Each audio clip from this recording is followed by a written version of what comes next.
This is one of those stories. I don't know. I'll just tell it, and we'll see what happens. But I remember one of my clients that I've had for a long, long time. He brought me this young guy. This was in the late '90s, and he said, the guy has money, but he doesn't know what he's getting. But take care of him. Make sure he gets all the right stuff. And I said, all right. And he brought him to me, and it was a young guy, t-shirts, shorts, flip flops. Very polite, very soft spoken, and we went through everything that he needed, and I got everything put together for him. And after I put everything together for him, uh, the situation where this was at Medley, I quit working over there, and but I still felt obligated to help him get the right pricing for everything. So I told him, "Here's how you get things. Here's the pricing. Just let me know if you need help. If the sale goes through me, that's great. If it doesn't, that's okay." But I was just trying to make sure he's getting the best pricing. And over time, he kept calling me for different things, but he slowly was he was a kind of client that would drive me a little crazy, because when he wanted something, he just was relentless at calling me over and over and over. I remember when I think Telefunken came out with a 251, he wanted one of their microphones, and he wanted one of the first ones. He wanted serial number 1 or 2, and I called and called and called to make sure I could get it for him. And then we got it in, and he tried it and he hated it. So I had to see about returning it.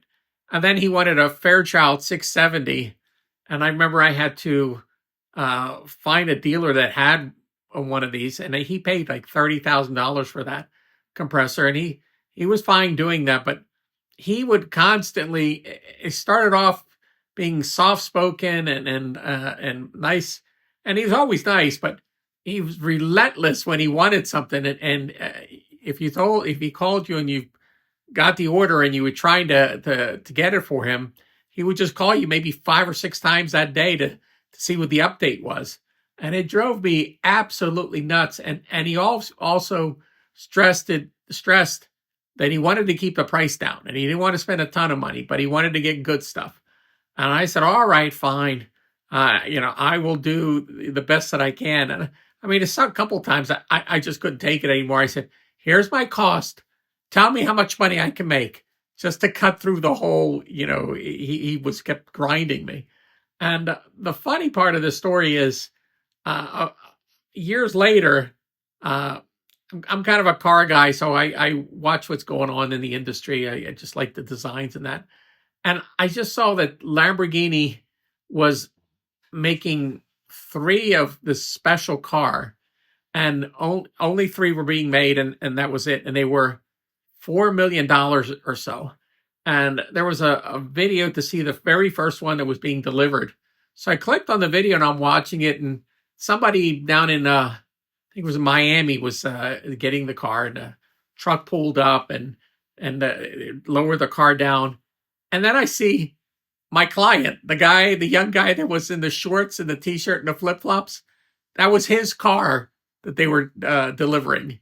And I mean, now he was wearing a suit, and I think he kind of graduated from pro audio gear to getting into exotic cars. But I mean, I think if you have the money to buy things, you should, and you work hard, fine, no problem. But my God, he put me through the grinder to get the best price every single time. And I guess what people say, rich people will have their money because, they do things like that. But I mean, he's a nice enough guy, but my God, the